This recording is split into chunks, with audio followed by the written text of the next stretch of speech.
Terjun payung bebas ini dilakukan dari ketinggian 8.000 feet di langit Kabupaten Maros, Sulawesi Selatan. Aksi ini dilakukan secara bergantian oleh personil gabungan TNI Angkatan Udara Lanut Sultan Hasanuddin Makassar. Para prajurit melompat dari pesawat Hercules C-130 milik Skardon Udara 33. Aksi ini pun menjadi ajang tontonan masyarakat setempat. Terjun payung free wall merupakan rangkaian latihan tingkat Satuan Sri Tigesit 2023 yang diselenggarakan Lanut Sultan Hasanuddin Makassar.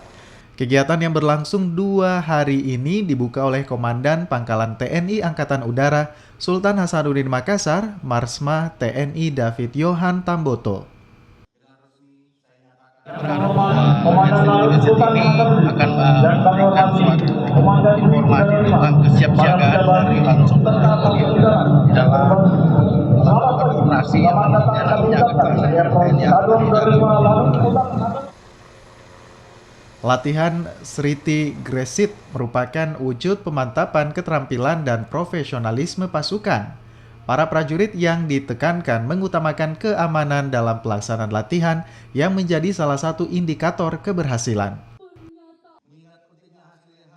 Aziz Hamid, Kompas TV, Maros, Sulawesi Selatan. Dan kelancaran kepada kita semua dalam pelaksanaan latihan ini.